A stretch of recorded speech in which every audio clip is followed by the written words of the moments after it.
This is Inside the Film Room, powered by Echo Power Engineering. Now joining me on Inside the Film Room, Jule Pace, Director of Player Personnel. Jule, thank you so much for joining me. Thank you for having me, man. I really appreciate it. Now, one thing I want to talk to you about being player personnel. You are down there on the sidelines. You see these guys day in and day out. Talk to me about the atmosphere. Talk to me about the mentality that these group of men have for this game. It's very interesting. Obviously, being a former player, you see everything from one side. And so being a former player, it was exciting to see game days. Just kind of seeing the fans, enjoying the atmosphere, kind of being in tune to the game. But on the other side, the operations side, it's totally different. I'm focused on the players' needs and wants, the coaches' needs and wants. And so it's a different aspect. It's a different mindset. But it's still enjoyable because you get to see a lot of life happening. You see a lot of guys go through the ups, go through the downs.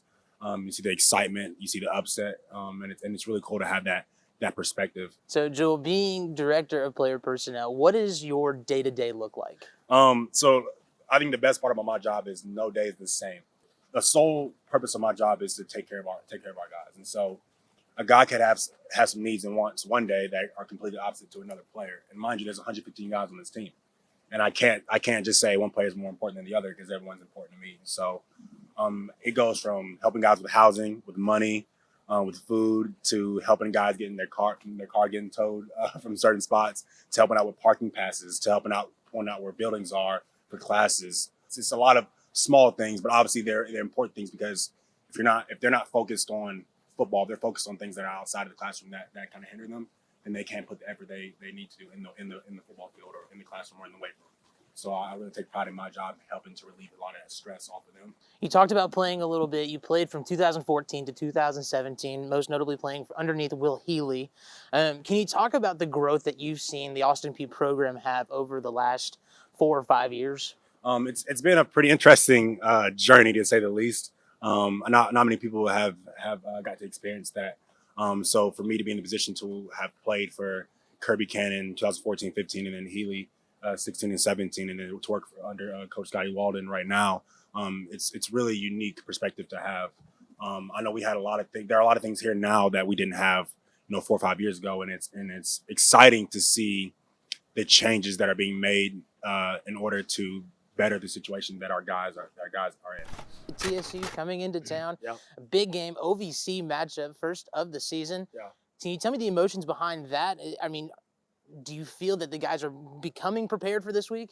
I do. I think that, and you never want a loss to be a wake-up call. And I don't think by any means we were riding on cloud nine, or I didn't think anybody was big-headed. I mean, I didn't feel that way. I just think that, there were some details, in the Morehead State game that we let slip. And I feel like some of it got corrected, but not as much as it needed to be to beat a really good team on the road. And therefore, hey, we had a little wake-up call, So I think our leadership is phenomenal. I don't think we have anybody in that locker room that doesn't have the will to prepare or the will to win. I think everybody's got the will to win and prepare. And ultimately, that's what it's going to take is guys being able to stay strong, stay together, and come back. And, one loss doesn't define you. We say in our program, failure is growth. It's not final. When you fail something in life, I mean, if you get down and let it beat you again, don't let that mistake lead to another mistake We've got to come back and shake back and grow from that last game and get ready for this Saturday because we got a great team in Tennessee State coming in, a rivalry game, OVC play, which is very unique. Obviously, that we are treating this like a conference game. It is a conference game to us, even though in the standings it doesn't count as one because we play them twice. Right. But this for us is OVC play. It's starting. It's here. It's now. And man, it's time to go. And our guys are excited for the challenge. Coach, all of us looking forward to that game on Saturday against TSU. Thank you again for joining me on Inside the Film Room. And remember, go Govs. Go Govs. This has been Inside the Film Room, powered by Echo Power Engineering.